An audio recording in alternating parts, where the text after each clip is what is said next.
Good morning.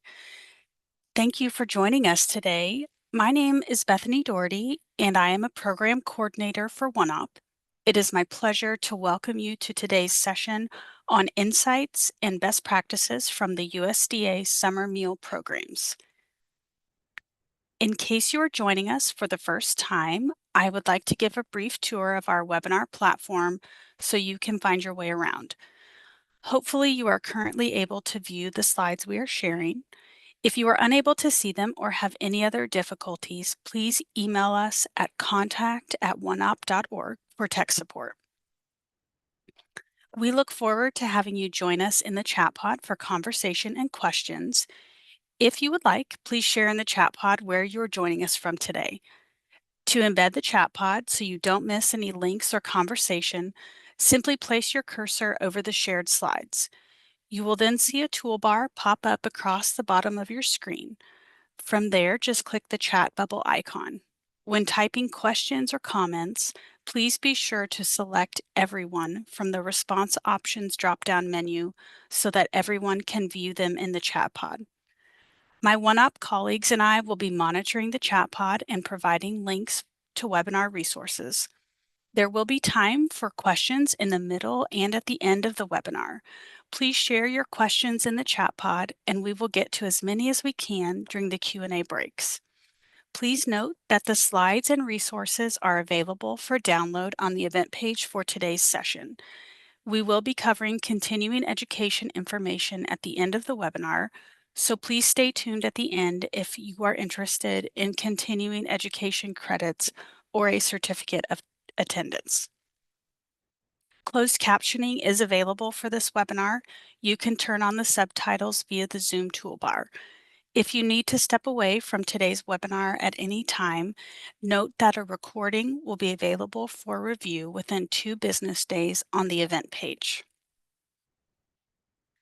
OneOp exists to strengthen the military family readiness system through accessible, research-informed learning. We provide free online professional development through our webinars, podcasts, courses, and more. To discover all OneOp has to offer, explore our website at oneop.org. Thank you for joining us as we continue our partnership with the Department of War and the U.S. Department of Agriculture to expand the readiness, knowledge, and networks of the professionals supporting our military service members and their families. The views expressed in this presentation do not necessarily reflect the official policy of the Department of War, U.S. Department of Agriculture, U.S. government, or OneOp. The mention of any entity or product is for informational purposes only. Today, I am very pleased to introduce our speakers. Eric Marshall has 17 years of experience working in the federal government. He began his career at the Social Security Administration as a benefit authorizer at the Great Lakes Program Service Center. During his time at SSA, he also completed temporary assignments supporting field offices, the Office of the General Counsel, and responded to congressional inquiries. Later, Eric joined the USDA Food and Nutrition Administration Retailer Operations Division as a program specialist. In this role, he contributed to alert testing, reviewed farm-to-school grants, and completed a temporary detail as a management analyst for the SNAP Midwest region. Most recently, he moved to the position of program analyst in the Summer Policy and Demonstrations branch of Child Nutrition Programs Community Meals Policy Division. Eric holds degrees from Stanford University, the University of Illinois Urbana-Champaign College of Law, and College of Business, and his interests include food, fitness, music, and tennis. Danielle Thompson is a seasoned healthcare and nutrition policy professional with over 20 years of experience in regulatory writing and analysis, legislative advocacy, and project management. She has worked in the public and nonprofit sectors, as well as hospital-based settings. Danielle has spent over half her career in the federal child nutrition policy space at the USDA Food and Nutrition Administration, where she currently serves as a program analyst for the Summer Food Service Program Policy Branch at the National Office in Alexandria, Virginia. In this role, Danielle drafts federal rules, regulations, and national policy guidance to ensure the food security of low-income children when school is out of session, while preserving program access and integrity. She also oversees the application and review process of federal grant awards for child nutrition programs. Beth Maynard is an innovative leader with over 2 decades of experience in public sector administration and financial management. She currently serves as Executive Director of Child Nutrition Services for Cumberland County Schools in North Carolina, where she provides strategic leadership for a large-scale operation serving 84 schools and managing a $38 million annual budget. Since stepping into her leadership role, Beth has successfully driven program growth, increasing revenue while expanding services, and strengthening support for children and families. She leads a team of more than 500 staff and is widely recognized for fostering operational excellence, improving program participation, and advancing student wellness through enhanced nutrition programs. Beth is known for building strong community partnerships and collaborating with educational leaders and government agencies to improve outcomes for students. Her work has earned recognition at both the state and national levels for innovation, leadership, and service impact. Beth holds both a bachelor's and master's of business administration from the University of North Carolina at Pembroke. Today's webinar will describe the USDA-funded state-administered summer meal programs that provide free nutritious meals and snacks to children 18 and younger in low-income areas during the summer when school is not in session. The learning objectives for this webinar are listed on this slide as well as on the event page for today's session. And I will now turn it over to Eric to start the webinar.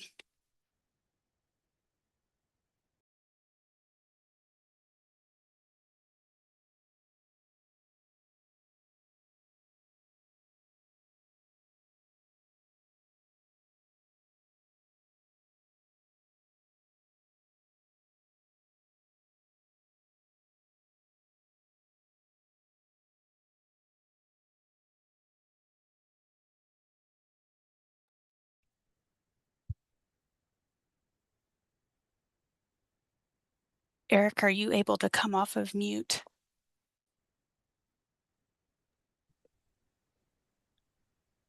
Thank you so much. Good morning. We're excited to speak with you today about the USDA summer meal programs. Through the summer meal programs, kids of all ages can eat meals and snacks during the summer at no cost at schools, parks, and other neighborhood locations. You may see the summer meal programs branded as the Summer Nutrition or SUN programs and SUN Meals to Go where you live. But the benefit is the same, nutritious meals for kids and teens in the summer when school is out.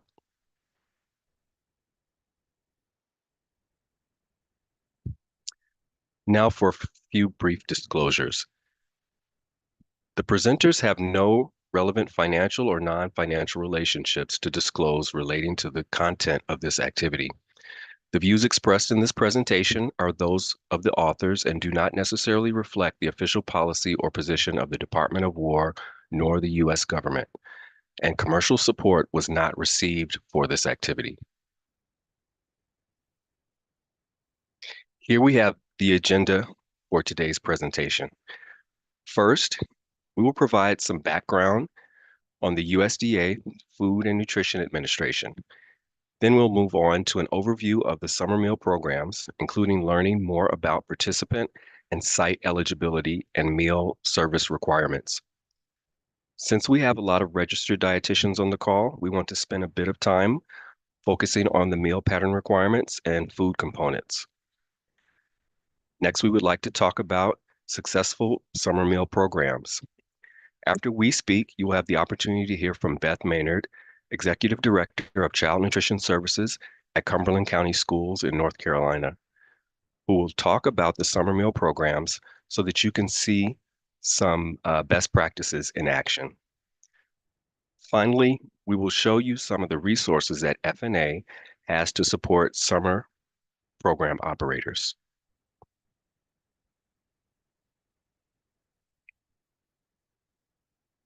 By the end of today's webinar, we hope that you all will be able to explain the mission of the USDA Food and Nutrition Administration and the purpose of the summer meal programs, to identify requirements for summer meals and best practices for successful summer meal sites, and also discuss ways to increase access to summer meals in your communities.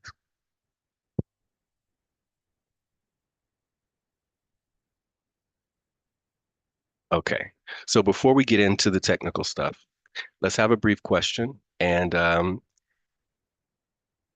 we would love to get an idea of who is on the call with us today. Please use the chat pod and let us know your profession and practice area.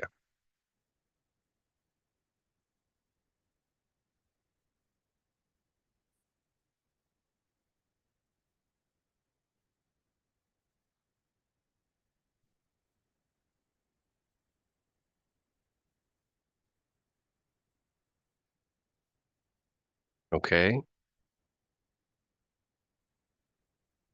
seeing quite a few dietitians, health educator.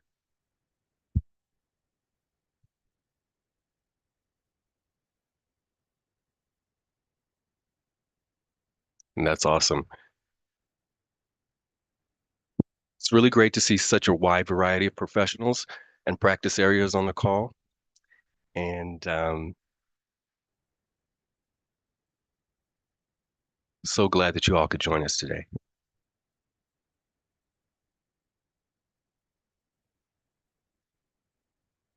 So let's get started. We want to talk a bit about the USDA Food and Nutrition Administration, or FNA.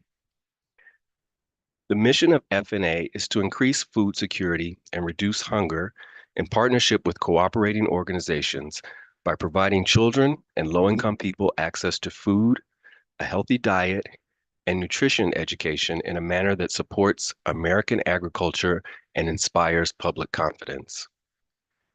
FNA is responsible for administering 16 different federal nutrition assistance programs, including the National School Lunch Program, or NSLP, the School Breakfast Program, SBP, and the Summer Meal Programs. These are collectively known as the Child Nutrition Programs.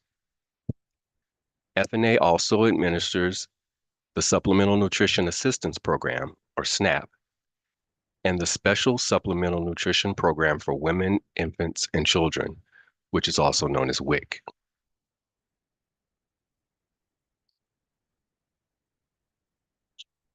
In addition to administering the nutrition programs, FNA is the agency within the USDA that publishes the dietary guidelines for Americans.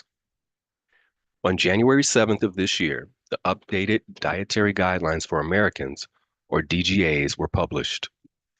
The DGAs represent a joint effort between the U.S. Department of Agriculture and the U.S. Department of Health and Human Services. These guidelines are published every 5 years and serve as a foundation for many of the Food and Nutrition Administration's nutrition assistance programs. The DGAs emphasize the consumption of whole, nutrient-dense foods, including full-fat dairy, and call for limiting certain highly processed foods, added sugars, and refined carbohydrates.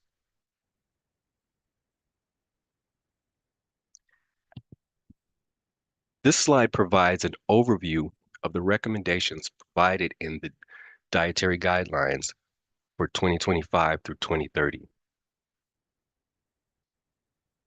The guidelines are as follows: prioritizing a variety of high quality, nutrient dense protein foods at every meal, encouraging a variety of dairy options, including fluid milk,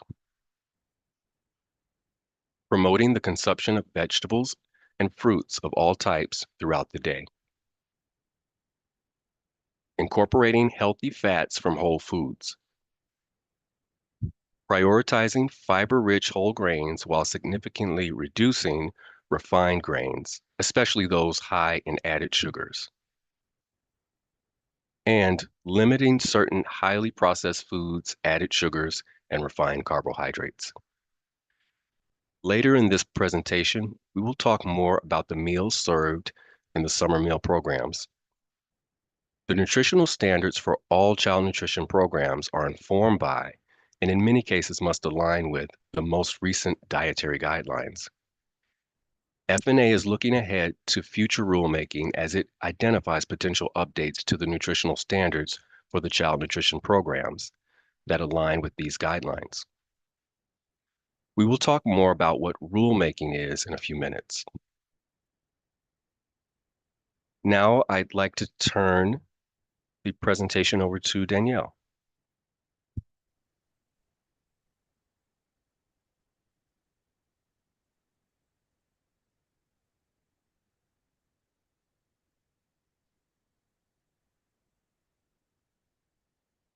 Thank you, Eric. Now that you know a bit about FNA, let's move on to the summer meal programs.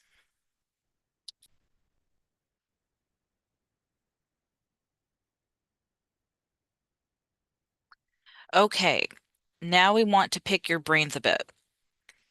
So why do you think that fewer students participate in summer meals than participate during the school year? Please put your ideas in the chat pod.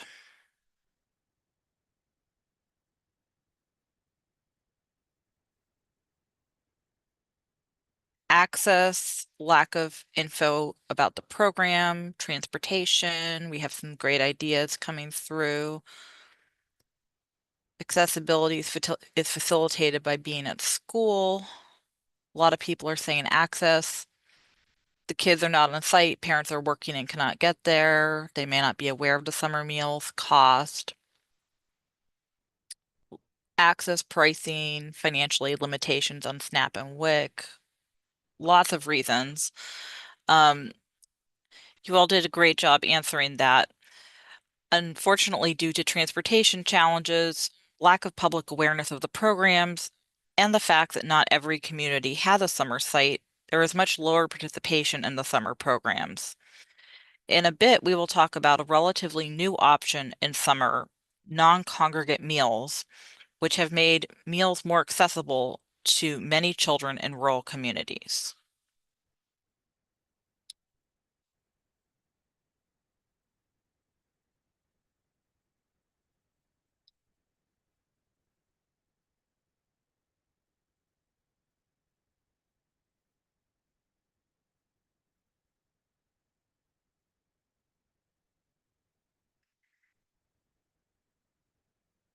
We have been referring to the summer meal programs, but there are actually two different programs through which summer meals are offered.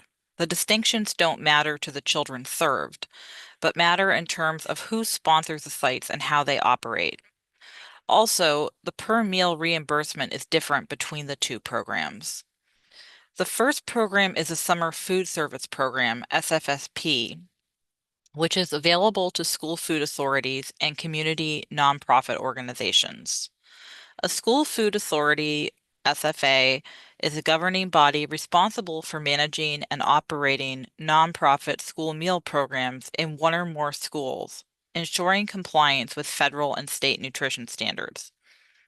SFSP has a simplified meal pattern.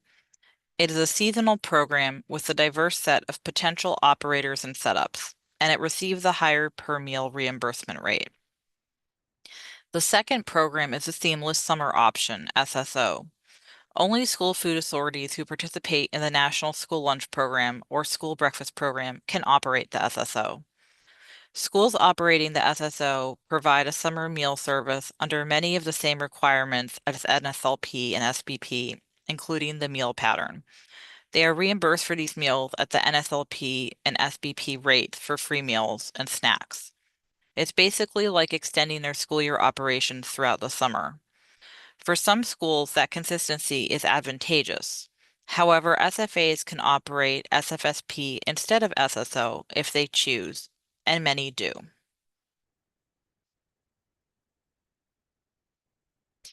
So how do these programs actually run? How do we get from a law requiring that children receive free meals in the summer to a kid showing up to a meal site and receiving a meal? As you can imagine, there are many steps and many key players that are needed to make this happen. FNA is responsible for writing regulations, rulemaking, so that all parties involved know exactly how the program should run. Laws are generally broad and don't contain a lot of program specifics. Regulations get down to the nitty-gritty on things such as what time the meals may be offered, what exactly the meals must contain, and how sponsors will be monitored to ensure program integrity. There are three major players outside of the federal government: state agencies, sponsors, and sites. State agencies are responsible for ensuring that the federal requirements of the program are being met.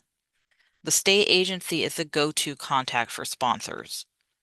Sponsors are responsible for a wide range of functions, including supporting administration of sites and reporting to the state agency. And our last key player are sites. They maintain responsibility for serving meals directly to children.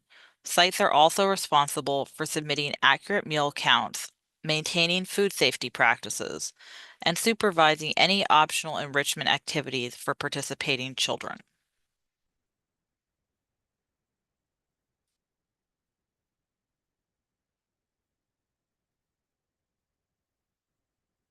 Let's talk a bit more about our program sponsors. On the screen, you see some examples of organizations in addition to school food authorities or school districts that serve as summer sponsors. These include organizations such as the YMCA, Catholic Charities, and food banks. Sponsors are the glue that holds the summer program together and are responsible for a wide range of functions. The sponsor organization must be able to handle the financial, administrative, and food service responsibilities of running the summer meal programs. Sponsors accept all financial and administrative responsibility for their program, and they manage the food service and make sure meals meet USDA nutrition standards to provide kids with healthy food. Sponsors must also train site personnel, monitor the operations at each meal site, and submit claims to the state agency for reimbursement. A sponsor can typically have up to 200 sites. For example, a sponsor could be a food bank or a school and have sites that are located in churches, parks, libraries, etc. If your organization already provides services to the community and has capable staff and good management practices to run a food service, you can administer a summer meal program. Please reach out to your state agency for more information using the QR code on this slide.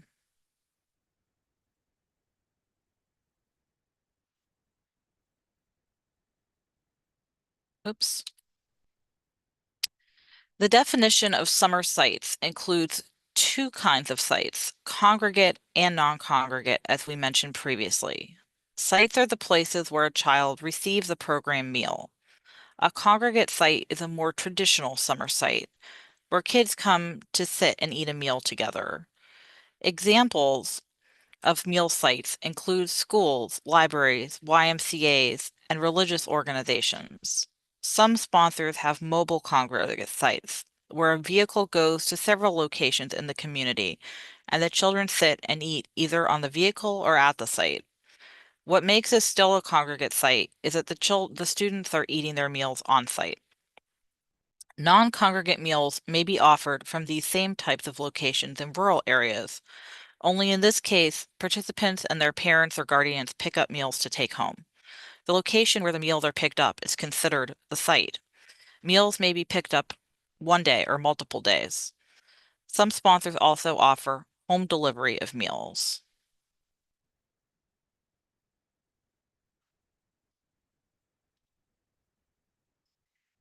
During the school year, eligibility for free and reduced price meals is based upon household income or participation in other nutrition assistance programs. Things are slightly different in the summer, and in most cases, eligibility has more to do with the site than the individual child. Sites can be area eligible, meaning that all children can come to the site and receive meals for free if at least 50% of children living in the area served by the site are eligible for free or reduced price meals. Any child that is 18 years and under can receive a meal at no cost during the summer. This includes young children, middle schoolers, and teenagers. Most sites can serve up to 2 meals or 1 meal and a snack each day. There are some intricacies about different types of sites and how many meals they can serve, but for the purposes of this presentation, we will just say this.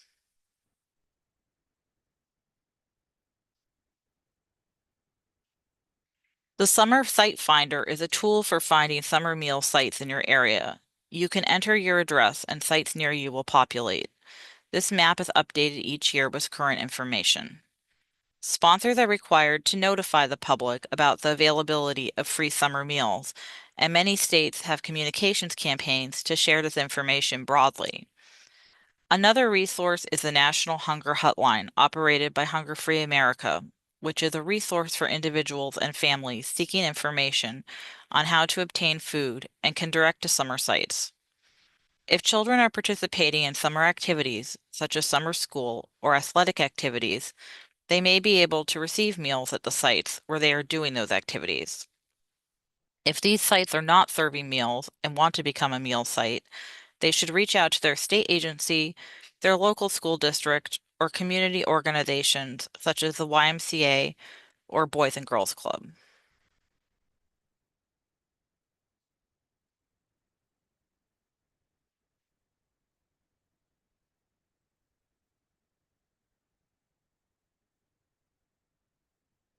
Let's take a break now and hear from you. Please put the answers to these questions in the chat pod. Are you aware of summer feeding sites in your community? Yes or no? And if yes, how did you hear about them?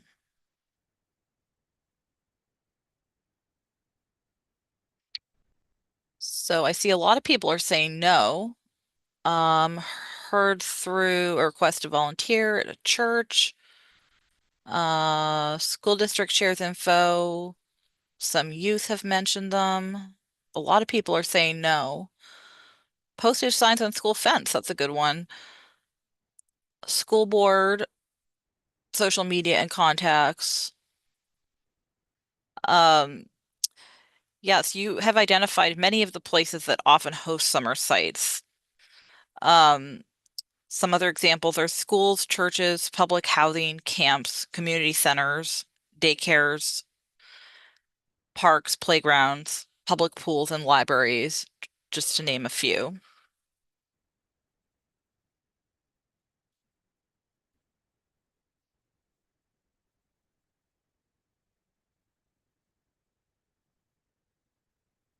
Oops. Sorry, it looks like there's a little technical glitch there. Okay. Um, so now I'm going to talk about Summer Electronic Benefit Transfer, otherwise known as Summer EBT, the most recent addition to FNA's portfolio of nutrition assistance programs. Summer EBT offers $120 in EBT grocery benefits per eligible school-aged child during the summer. Children may be automatically enrolled if their families receive SNAP or certain other income-based benefits, or they attend a school that offers the NSLP or SBP, and whose household income makes them eligible for free or reduced price school meals. Children who are not automatically enrolled may still be eligible. To qualify, a child's household must meet certain income limits and other requirements. Money may be automatically added to the household SNAP account, issued as a separate EBT card, or sent in other ways.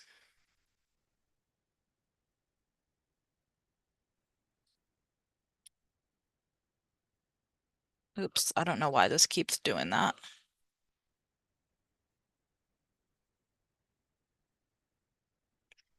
This map shows which states will be participating in summer EBT in summer 2026. Yellow indicates that the state is participating, and gray indicates that they are not. In Oklahoma, which is green, the state is not participating. However, the tribes listed below will be issuing benefits to all eligible children residing on tribal land, regardless of tribal membership. Cherokee Nation, Chickasaw Nation, Choctaw Nation of Oklahoma, Muskogee Creek Nation, and Otoe Missouri tribe. I'm now going to turn the presentation back to Eric, who will cover our next two sections on meal service requirements and meal pattern requirements and food components. Okay, thanks, Danielle. Now that we've covered the background of the summer meal programs, let's focus on summer meal sites. Next, we're going to talk a bit more about how those sites are run, and we will learn about the nutritional requirements for the meals, which I know will be of specific interest to this audience. When we use the term meal service requirements for the summer meal programs, we're referring to the actual way a meal site operates. When do they serve the meals? How do they serve the meals? How do we make sure that the food is safe to eat, etc.?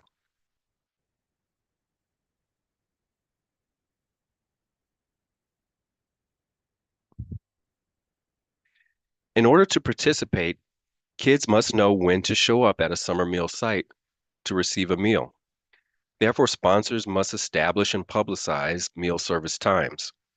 There are some limitations on the times that meals can be offered. For example, breakfast meals must be served at or close to the beginning of a child's day. Meal service must start at least 1 hour after the end of the previous meal or snack. There's flexibility, so each site can meet the needs of their specific population. For example, a sponsor could offer breakfast at 11 a.m. and lunch at 3 p.m. if that meets the needs of the community. Not all sites offer both meals on all days of the week. Some may only be open Monday, Wednesday, and Friday, for example. Or some may only serve lunch. Sites primarily operate on the weekdays, but they can also operate on weekends. Within these parameters, sponsors have the discretion to choose what meals are served and what times they are served throughout the day. If congregate meals are not prepared on site, meal deliveries must arrive before the approved meal service time. And those meals must be delivered within 1 hour of the start of the meal service if the site does not have adequate storage to hold hot or cold meals at the temperatures required by state and local health regulations.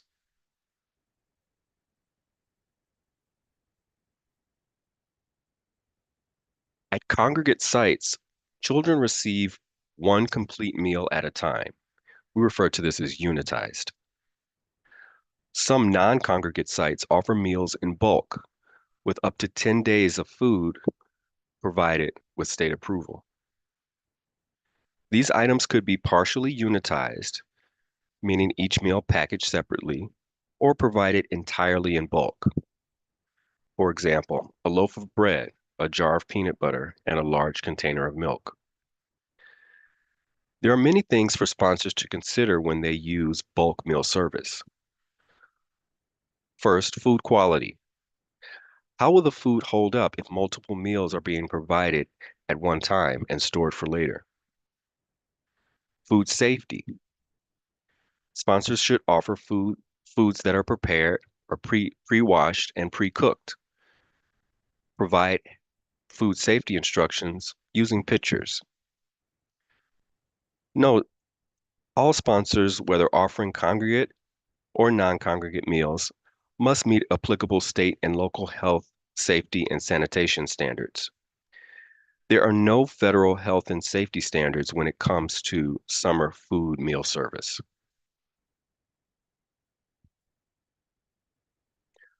Food storage. Do children, families, and caregivers have access to cold food storage? This will impact whether the items offered must be shelf stable. Access to food prep equipment. Do children, families, and caregivers have access to potable water, ways to heat the food, and cooking tools? Parent guardian time and availability. Sites should offer foods that are pre-prepared and do not require cooking and chopping. Communicating what makes a meal.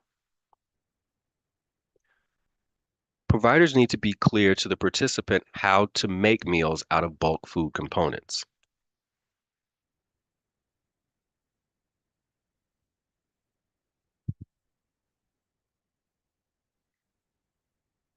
There are several other meal service requirements as well. Offer versus served. Offer versus served, or OVS, allows children to decline some food offered in a reimbursable meal. It cannot be implemented for snacks. The goals of OVS are to reduce food waste and costs while also maintaining nutritional integrity of the meal. OVS is mostly limited to school food authority sponsors, but waivers have been granted to allow community organizations to use OVS as well. Off-site consumption. For congregate meal services, sponsors may allow a child to take one fruit, vegetable, or grain item off-site for later consumption without prior state agency approval, provided that all applicable state and local health, safety, and sanitation standards will be met. Share tables. Share tables are tables or stations where children may return whole food or beverage items they choose not to eat, if it is in compliance with local and state health and food safety codes. These food and beverage items are then available to other children who may want additional servings, and this also reduces food waste.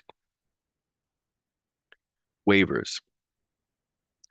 FNA can grant waivers for many meal service requirements if FNA determines that the waiver of the requirement would facilitate the ability of the state or sponsor to carry out the purpose of the program.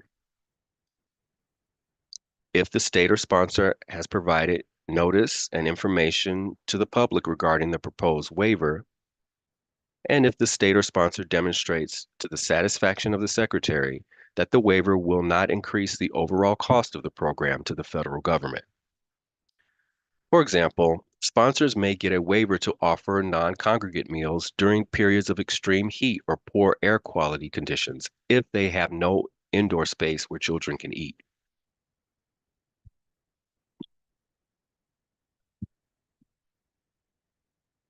Now we're going to move on to what is actually served at summer sites. As we have discussed, the goal of summer meal programs is to provide children with nutritious meals when school is out. USDA sets requirements through our regulations for what needs to be included in the meals in order for them to be reimbursable, meaning the sponsor will get reimbursed funds from the USDA for serving the meal. The meal pattern for SFSP reflects the consideration that summer operations may take on a wider variety of characteristics and challenges, and the organizations that are offering them may not have the same infrastructure as school districts.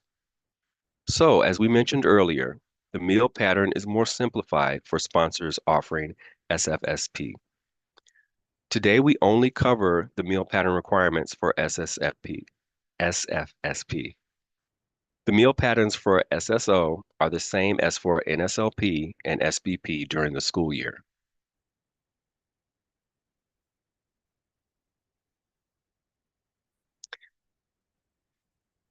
Here, we have the SFSP breakfast meal pattern. There are three components that are required in order to make up a reimbursable breakfast in the SFSP. Milk, a fruit or vegetable, and a grain. While meat alternates, which are protein foods, are optional, they are still encouraged. Some food component guidelines I'd like to highlight are milk, which should be whole, low fat, or fat-free. If offering a fruit or vegetable juice, it should be full strength. And bread and grains should be whole grain, enriched, or fortified. Meat alternates are optional at breakfast, but they can be served in addition to the other three components.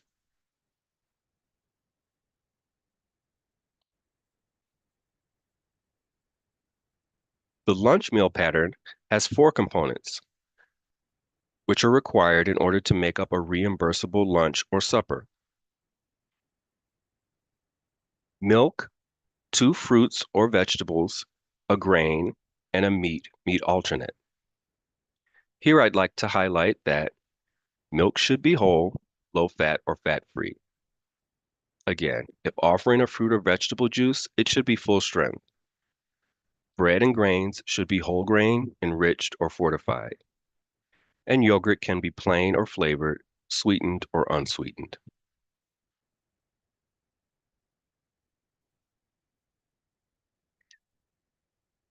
The snack meal pattern must contain a minimum of 2 food items from 2 different food component groups. And again, milk should be whole, low fat, or fat-free. If offering a fruit or vegetable, if offering a fruit or vegetable juice, it should be full strength. And bread and grains should be whole grain, enriched, or fortified. Yogurt can be plain or flavored, sweetened, or unsweetened.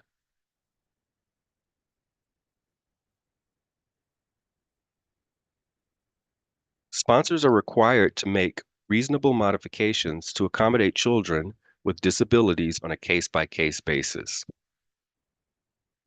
Reasons can include food allergies, non-dairy milk substitutes, medical or special dietary needs. Note, meal modifications need to be supported by a medical statement signed by a licensed healthcare professional, such as a physician or nurse practitioner. USDA regulations allow RDs to qualify as licensed healthcare professionals for the purposes of requesting meal modifications for participants with disabilities in child nutrition programs. FNA recently began approving special waivers which allow medical statements from RDs to be used for SFSP meals as well. Those states must specifically request this flexibility in order for us to grant it. Meals that don't meet the program meal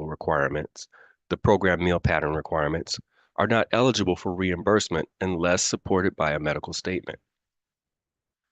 Program operators may choose to accommodate requests that are not supported by a medical statement if the modification request can be accomplished within the meal pattern requirements.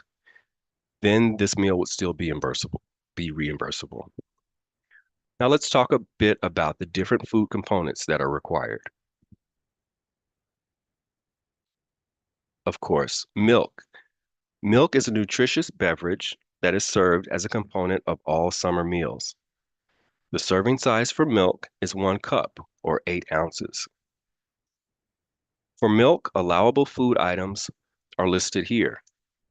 These include pasteurized, unflavored, or flavored, whole, reduced fat, low fat, lactose reduced, acidophilus milk, and buttermilk.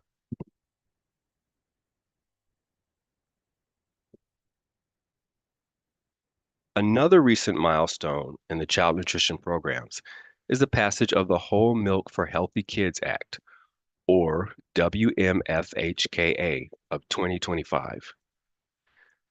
This legislation was signed into law on January 14, 2026, changing the fluid milk requirements of the National School Lunch Act. These changes became effective when the bill was signed into law and only applied to the National School Lunch Program, not the SFSP. The law required significant changes to NSLP regulations. While the WMFHKA focuses on school meals, I mention it here because the law has some implications for summer meals. Previously, NSLP operators were allowed to offer low-fat and fat-free milk, but not whole milk. SSO operators are required to follow the NSLP meal pattern because SSO doesn't have its own regulations separate from NSLP. Under the new law, SSO operators can now offer whole milk. The WMFHKA did not make any changes to SFSP, which has its own regulations separate from NSLP and SSO. Whole milk was already allowed under SFSP regulations. It is not impacted by the WMFHKA. On May 8, 2026, USDA released a final rule entitled Expanding Fluid Milk Options in Child Nutrition Programs. This regulation extended the whole and reduced fat milk options to the National School Breakfast Program and the Child and Adult Care Food Program.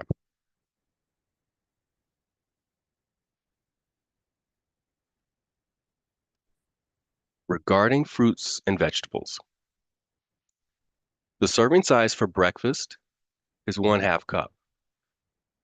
For breakfast, you can include fruits, vegetables, full-strength juice, or a combination of these foods. The serving size for lunch and supper is 3/4 cup.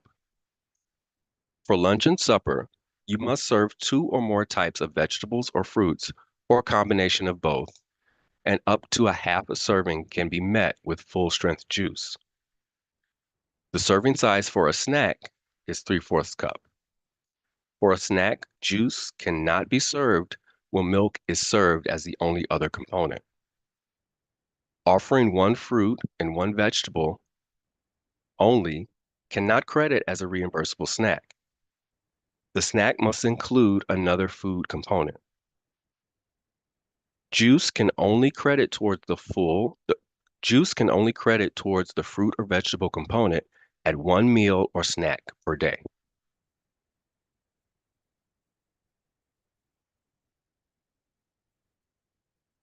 The serving size for grains and bread is 1 slice of bread or 1 serving of cornbread or biscuit or roll or muffin,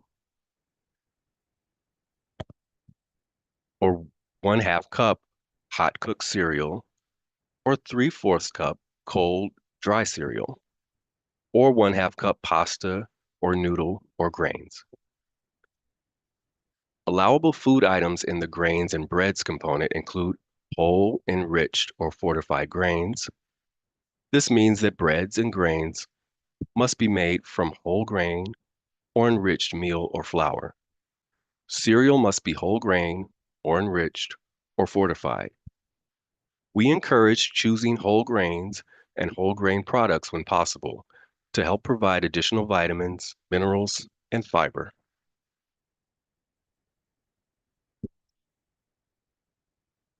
The serving size for meat and meat alternates is 1 ounce lean meat or poultry, 1 ounce cheese, or 1/2 cup dry beans, peas, or lentils. Meat or meat alternates must be served at lunch and supper. They may be served as part of a snack or as an additional item at breakfast. Now, let's see if you can help us put together a reimbursable meal for the summer meal programs, SFSP meal pattern.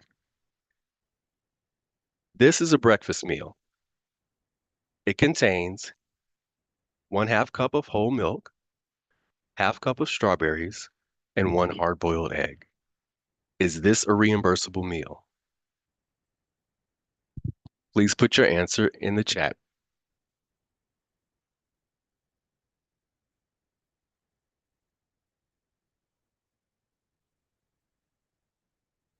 Okay, I'm seeing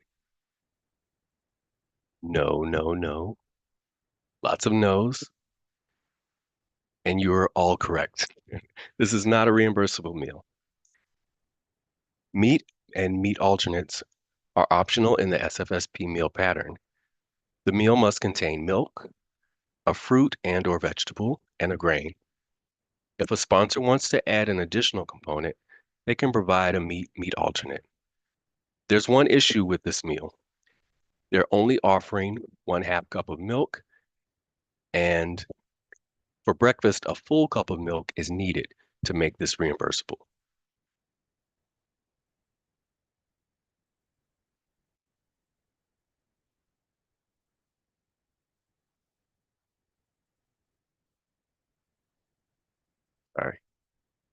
Okay, let's try one more. Is this lunch meal um, reimbursable? It contains 1 cup whole milk, a chicken burrito with 2 ounces of chicken, and 1 ounce of cheese on a whole grain tortilla, 1/2 cup sliced red peppers, and 1/4 cup strawberries.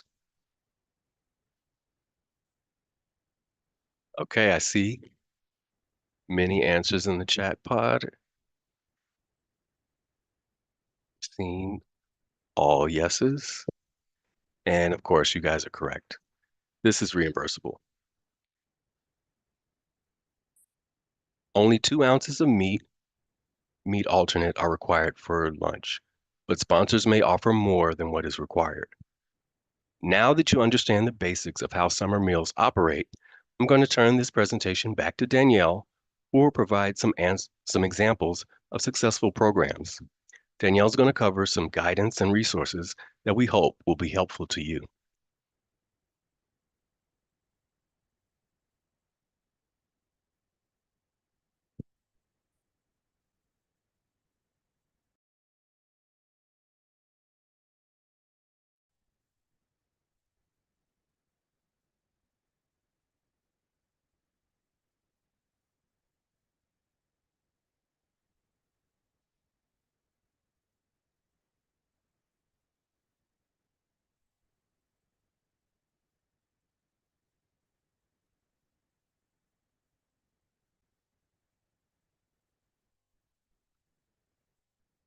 Thank you, Eric.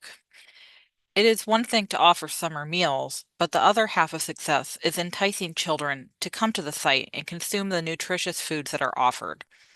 Next, we will discuss some best practices for summer sites.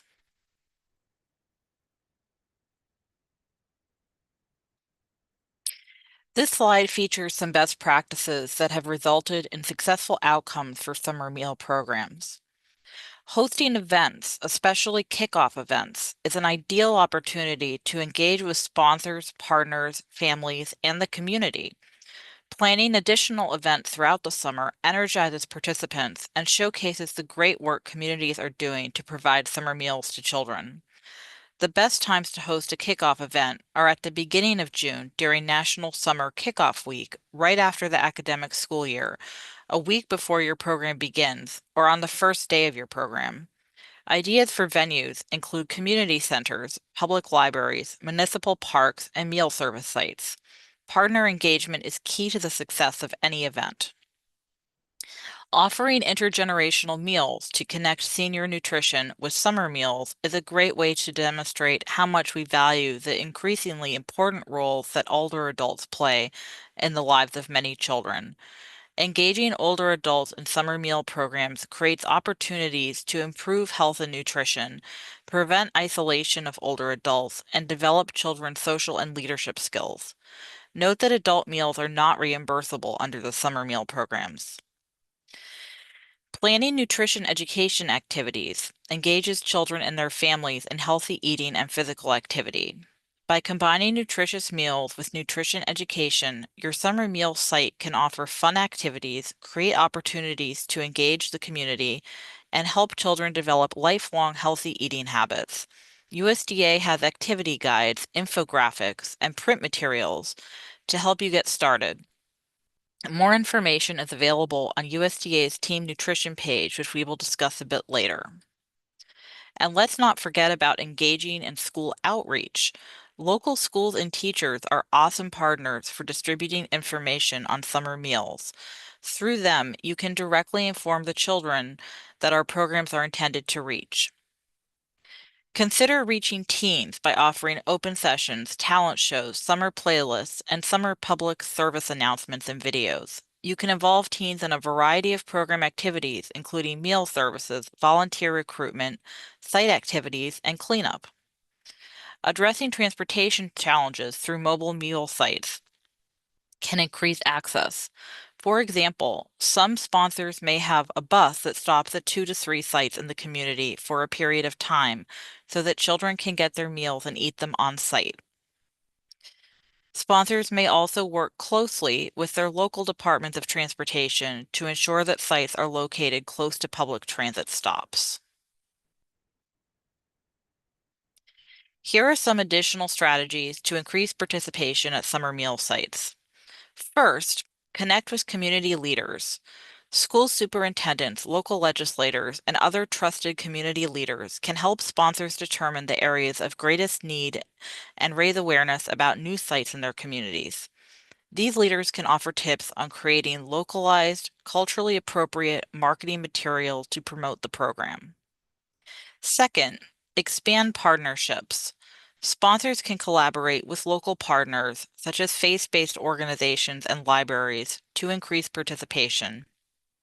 Partner organizations can help raise awareness, facilitate programming, and connect with new audiences. Third, build relationships with the community. Sponsors should seek input from the community to improve the program, identify gaps in program access, and attract more participation. They can learn what keeps children coming back and why others may not be participating. Hosting listening sessions at town halls or school events is a way to find new ways to improve program design and operation. Fourth, utilize data to expand participation. USDA's Capacity Builder, fns.usda.gov/capacity builder, linked on this slide with a QR code, uses mapping technology and data from a wide variety of sources to help state agencies, sponsors, and partners find potential areas for new sites. The Capacity Builder lets you search by zip code and add layers of information, including existing sites and area eligibility data, to identify areas of need to target for program growth. Fifth, reach out to rural, tribal, and other underserved communities. Underserved areas are eligible for summer meal programs, but typically have low participation rates, only serving one meal per day or lacking sites and sponsors to provide meals. Transportation and other barriers to program participation require a creative approach, such as serving meals at low-income housing sites, using mobile feeding methods to deliver meals, or operating non-congregate meal service. For rural areas only, meals to go or home delivery are permanent non-congregate options.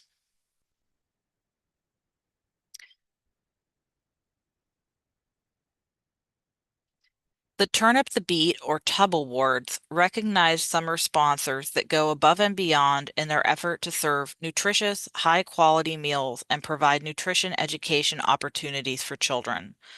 Tub is a way to encourage sponsors to place more emphasis on nutrition in their programming. The award is open to sponsors of both SFSP and SSO. There are 3 award levels, gold, silver, and bronze, and there is no limit to how many awards FNA may give out.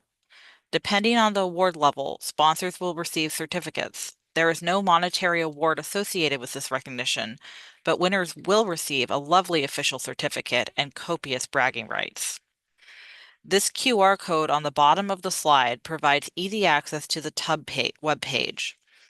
In summer 2024, 199 sponsors received Tub Awards. For summer 2025, we got 175 applications, which we are currently reviewing. If you are working with summer sites, be on the lookout for the application for Tubs 2026, which we hope to release later this summer. As we stated before, the Food and Nutrition Administration administers the summer meal programs at the federal level. We also write regulations and guidance that dictate how the programs operate, create training and technical resources for state agencies and sponsors, and produce educational resources for use in the classroom, cafeteria, and at summer sites. Regulations, also called rules, are more detailed than statutes and establish the rules of the road for every aspect of our programs. When a new regulation is written, it is typically published in the Federal Register as a proposal, which is then open for public comment. The comments are then taken into consideration when the regulation is finalized. All final rules are entered into the Code of Federal Regulations and have the force and effect of law. We also write memos to assist in the implementation of the regulations. These are guidance documents that further clarify the requirements established in our program regulations. Here is an example providing additional guidance on incorporating local beef into child nutrition program meals. The Summer Meals Nutrition Guide was developed to help sponsors plan and serve menus with a variety of nutrient-rich foods and beverages and operate a safe and successful food service. This resource, designed primarily for sponsors who prepare meals on site or in a central kitchen, offers guidance on menu planning, including sample breakfast, lunch, and snack menus, nutrition information, record-keeping requirements, food purchasing and storage, and food safety and sanitation. It also contains tools for creating a positive eating environment and student engagement.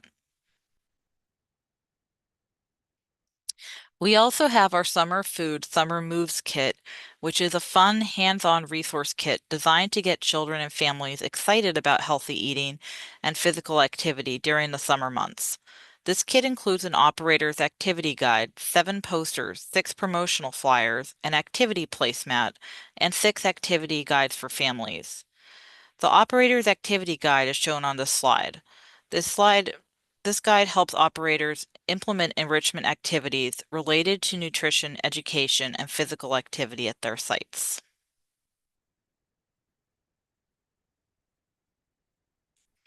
We previously mentioned the Team Nutrition website, which you can access at the URL shown here, the leaves of the grapes. Team Nutrition creates a wide variety of training and educational materials for program operators, teachers, and students. Here are a few examples. The How Lunch is Made publication was inspired by questions USDA receives from students about school lunch and was developed as part of the Fueling My Healthy Life collection. This article is connected to 8th grade educational standards and provides students with information about what is in a school meal, who decides what's on the menu, and how students can have a voice in the process. Offer versus Serve tip sheets were designed for school food service professionals and summer sponsors to provide an overview of offer versus serve guidance for breakfast and lunch. The Crediting Tip Sheets series provides handy references for program operators on how to credit the 5 meal components in child nutrition programs. Team Nutrition also creates standardized recipes for use in summer meals.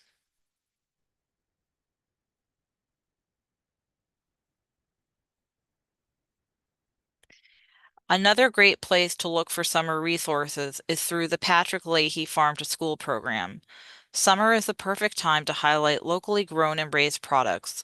In many regions across the United States, SFSP and SSO align with the peak growing season, allowing schools and nonprofit organizations to serve foods in their freshest state. Although these resources fall under the Farm to School program, don't be fooled by the name. FNA offers farm to everything, including summer. This is essentially a farm to table program, bringing locally grown foods to participants in all child nutrition programs throughout the year, both when kids are in school and when school is out of session. There are numerous benefits to bringing the farm to summer feeding sites. Households can increase participation by improving the quality of meals and keeping kids engaged through hands-on activities. Schools can develop continuous, year-round farm-to-school programming and test out cooking techniques and recipes using local foods. Regional producers benefit from a reliable outlet for their products during the summer months. And kids and teens get fresh, healthy meals and participate in activities at meal sites, staying nourished and engaged while school is out. Sponsors can find out more about some of our well-known resources, such as the USDA Farm to School Planning Toolkit, Procuring Local Foods Guide, and our latest policy memos, e-newsletter, and fact sheets by using the QR code on this slide. We also offer technical assistance through our regional farm to school specialists. We encourage you to check out our resources to support summer programs.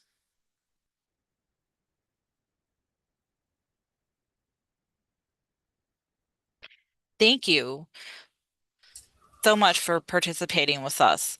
I'm now going to turn this over to Bethany, who will introduce our next speaker. Thanks, Danielle, and thanks, Eric, for such a great explanation of the summer meal programs.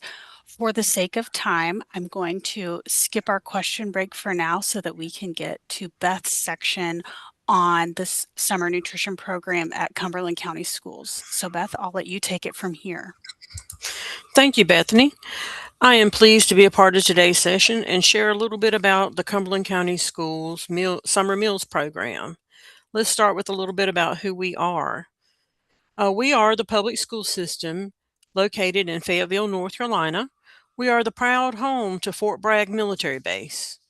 We have 86 schools, which includes 84 brick and mortar schools as well as 2 virtual academies. We serve 484. We serve 48,484 students in grades pre-K through 12. 28% of those are students are military connected. We have been a summer school meals sponsor for over 30 years and have operated both the Seamless Summer Options program as well as the Summer Food Service program. For the past 15 years, we have focused on the Summer Food Service program.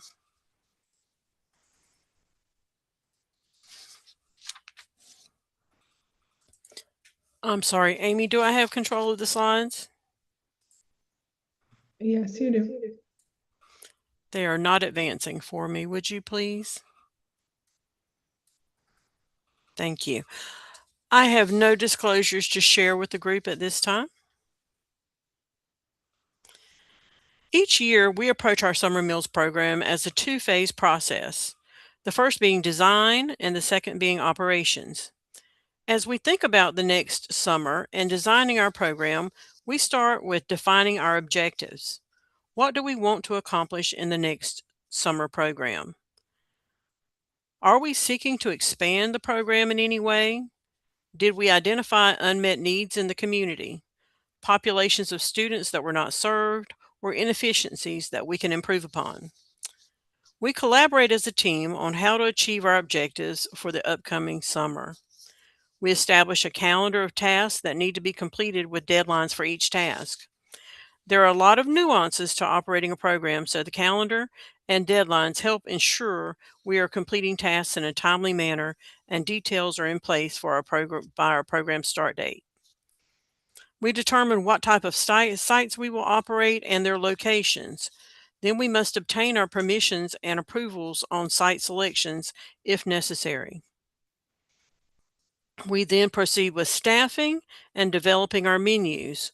We start with USDA meal patterns as a guide and then take into account the usual factors such as customer appeal, variety, and common allergies. We also consider factors such as whether meals are being transported, available supplies for packing and transporting, and whether a menu item will maintain quality following the transporting. The next phase is operations of the program. We transition into this phase with marketing, getting information out to our parents and families, followed by serving of the meals. We wrap up the operations by soliciting feedback from our children, parents, and staff.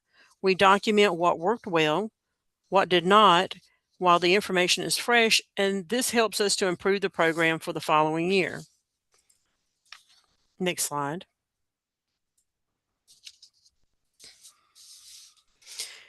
In Cumberland County, we operate multiple types of sites as a means of reaching a diverse population of children.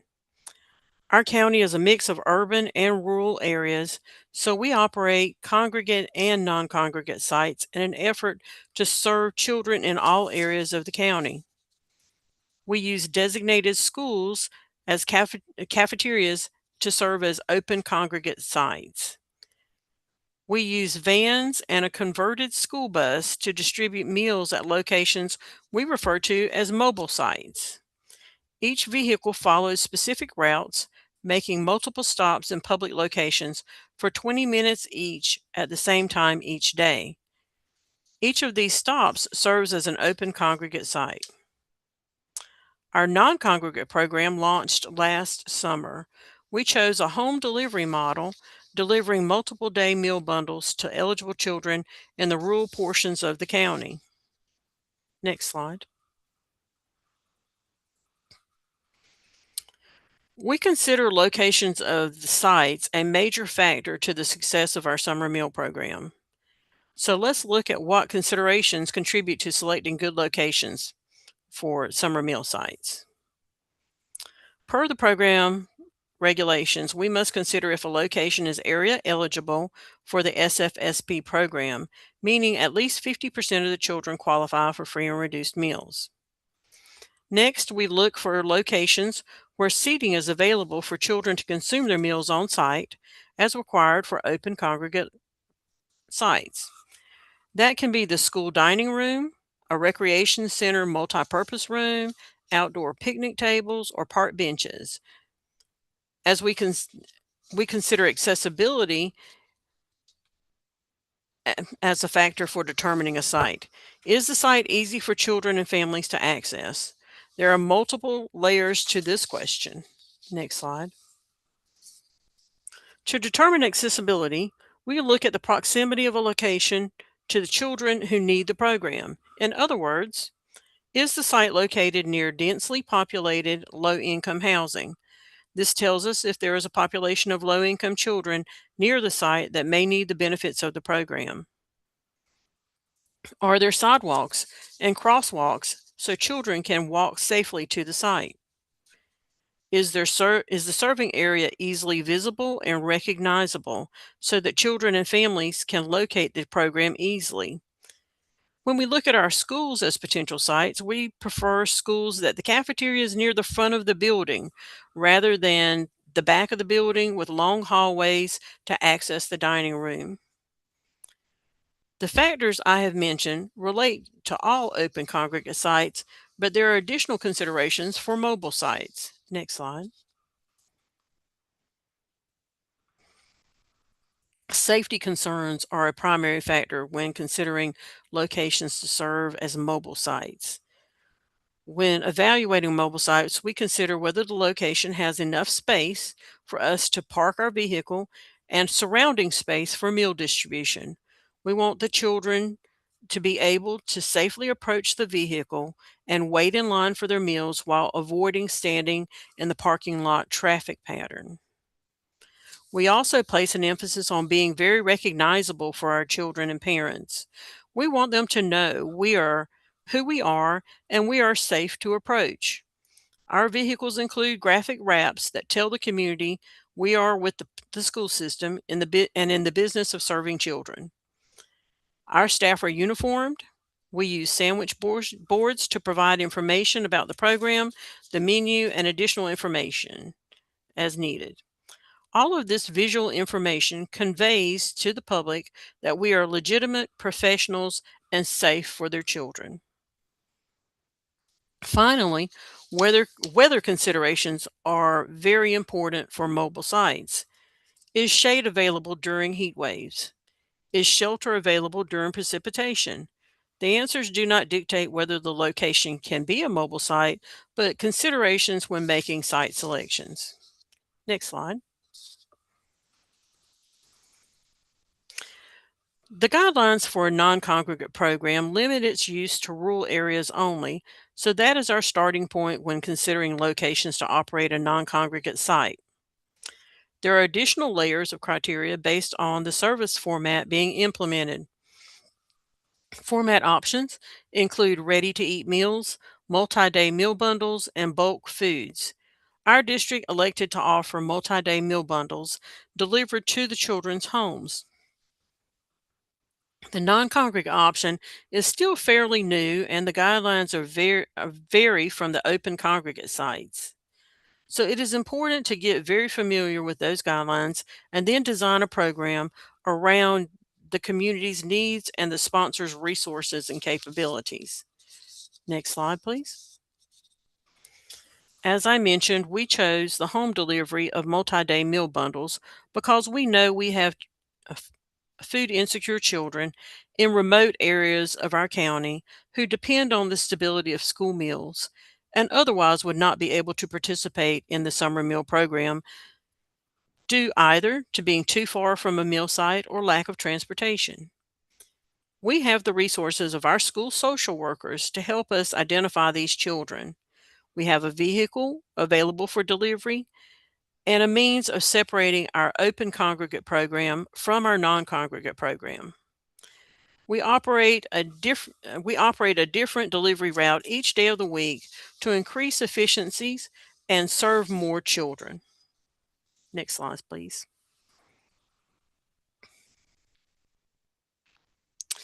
Marketing is another key factor into the success of a summer meals program. Awareness of the availability of the program is an absolute critical component to its success. Participation can only happen when parents and families are aware of its existence, along with when and where to access the program. There are a variety of ways to market the program. We start by asking the schools to share information with parents through their communications channels, their social media accounts, and any other communication tools at their disposal. We provide digital flyers that they can share with the parents, and flyers are provided in English and Spanish since those are the two most spoken languages of our students. Next slide, please. We ask the school district's communication office to share flyers through the district's social media accounts, issue public service announcements, and send out robocalls and post information on the district's website. We ask other local government agencies to share information through their communication channels. And we post yard signs as well as banners near the roads in front of our open congregate sites. Next slide, please. We post additional information about the program on the website and social media, including the weekly menu and other activities available for children at each site. The additional information helps parents plan their visits to the site. We take advantage of all news media outlets that offer to produce a story about the program. During their coverage, we share why the program is important to the community, how the community can find out where to get the meals, dates, times, and any other relevant information. If media outlets do not reach out to us, we reach out to them to invite them to do a story about the program. Next slide, please. Community partnerships are a great way to enhance or strengthen our summer meals program. Some sponsors use partnerships to provide enrichment activities for children while visiting a meal site. We use a variety of partners to strengthen our program by adding service locations, additional resources for children, and supplementing our program with equipment that improve our operations. Some of our Cumberland County partners have included the United Way, who provided free children's books for our children to take home with them and keep when they visit a meal site. Our food bank has provided shelf-stable bags of food that the children get to take home with them to consume. And our local parks and recreation centers, as well as our libraries and boys and girls clubs, have provided locations for us to make mobile stops. We have nonprofit organizations that have provided funding for equipment that help with our operations. We also partner with community organizations that operate their own summer youth enrichment programs by sponsoring the meals for the participating children in their programs. We accept applications from the community organizations seeking meal sponsorship starting in late March and continuing through early June of each year. These partnerships are another means of extending meal access to the children in the community. We appreciate all of our partners who help enhance our program and our offerings to children. Next slide, please.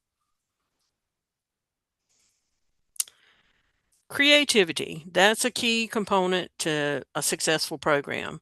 When it comes to operating a summer meals program, one model does not fit all communities. It is important to design a program in a manner that is compatible with your community's needs, resources, and culture. So get creative, make it fun for the children. Next slide. A creative idea for a site selection: we used a retired school bus and converted it into a mobile dining room and a billboard for the program. We removed the seats and installed counters for some stools for children to eat on the bus. We used this bus to service the town of Spring Lake. It is on the opposite side of Fort Bragg from the majority of our county and more densely populated with our military families. We were challenged to find multiple stops with seating for the children to eat to establish open sites in the Spring Lake area. So we solved the problem with the school bus that offers dining on the bus. The bus stops and serves the town recreation center, public library, and a fire station. It has become very popular with the children and the parents as they look forward to seeing it coming every summer. Next slide, please. Get creative with your marketing program. Consider using what are the current social trends. For those parents and children that enjoy videos on social media, we created a reel to announce the start of our program. The reel shows our fleet of delivery vehicles rolling out to a neighborhood near you, and we release it the weekend before our first day of serving. Our hope is that the reel with music cultivates feelings of fun and excitement about the program.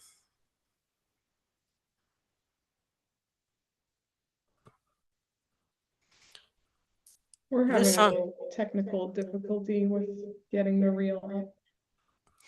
Well, thank you. We'll move on, considering the time. The focus, Amy, do you have the next slide? That's okay. The focus of all summer meals programs should, oh, here we go.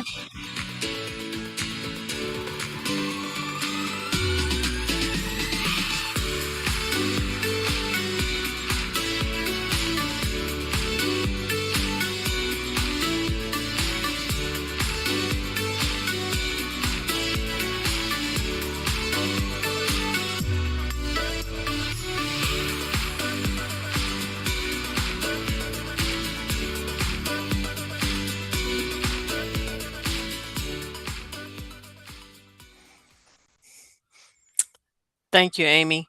As I mentioned, we hope that the fun music helps get our community excited about our program. And finally, the focus of all summer meals programs should be on the children. Design the program for the community being served. Awareness of when, where, and how to access the programs is fundamental to success. Keep safety in mind, follow the rules, and just keep it fun.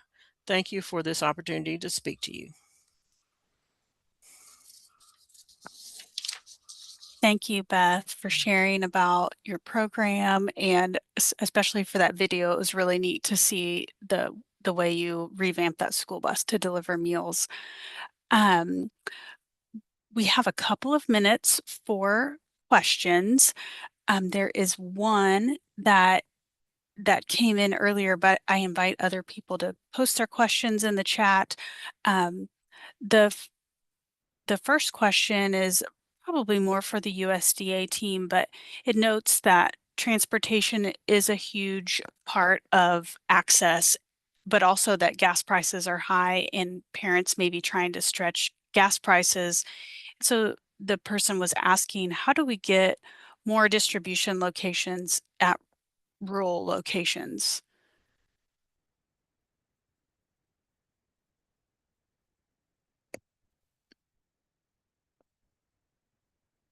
Eric or Danielle, do you have any comments on that, or Nancy? That is an excellent question. Let me see. I'm happy to jump in. Sure, Nancy, if you could share your insight. Yeah, thanks, Eric. That's a great question. So, we at the USDA, FNS are overseeing kind of, like we said, the regs, the guidance, the kind of the rules, providing the funding. And you saw at the beginning of the presentation sort of the various levels in terms of the summer meal programs and all the parties involved. So in order to get more sites in your community, and you mentioned, I thought maybe you mentioned churches in that comment. That's a great place. A good thing to do would be, number one, to reach out to your school food service director in your district, because they may be able to, bring food to that particular location. And then also a lot of the community partners, like the partners that Beth mentioned, because you do have to have a sponsor, and then you have to have a site. So there's some, things that need to be put in place. But it would probably be easiest to partner with one of those entities. Because like if you were just talking about a church, for example, that wanted to provide summer meals, they probably aren't going to become a sponsor. That requires like more administrative function, etc. So they would probably be more likely to be a great site. And then you could try to connect them with a sponsor that they could work with. And Beth may also have some other great ideas about that. Thank you for the question. It's really going to depend on the resources in the area and what sponsors you have available.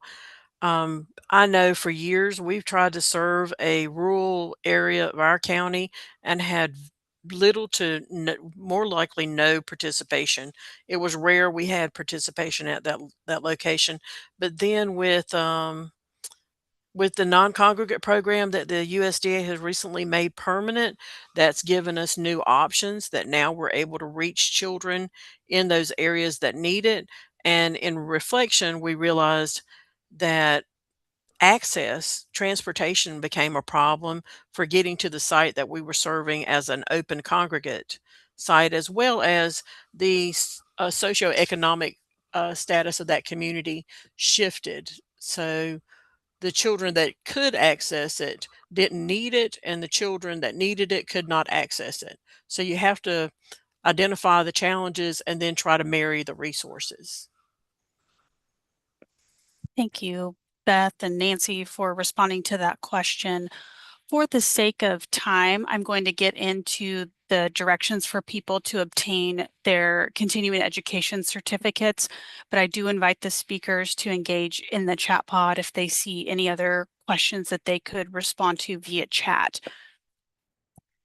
OneOp would like to invite all the attendees today to our next webinar on July 21st, titled Partnering for Impact Through Food as Medicine. This webinar will explore a partnership between Hola Farms, a nonprofit organization in Hawaii, with Kaiser, and attendees will learn more about their Food as Medicine partnership, and we will post the link to register for this session in the chat. For today's session, 1.5 continuing education credits are available from the American Association for Family and Consumer Sciences, the Commission on Dietetic Registration, and the National Commission for Health Education Credentialing. Certificates of attendance are also available. A link to the webinar evaluation and to receive your continuing education certificate is being placed in the chat right now. You can also visit the webinar event page to obtain your certificate. On the event page, there will be a purple continuing education button like the one that you see on the slide right now, and that button will take you to complete the evaluation. After you complete the evaluation, you will be directed to select the appropriate CE opportunity, complete a post-test, and fill in your name and email. Your CE certificate will then be emailed to you. Please note that some email addresses will direct the certificate to the spam folder, so please check there if you do not receive your certificate. If you have any questions about your certificate, you can contact us at ce@oneop.org. A recording of today's webinar will be archived within 48 hours to our YouTube channel, which you can access via the event page. We will stick around for a little while longer for those who may need to grab additional links or information from the chat. We thank you all for attending today, and we will see you at the next webinar.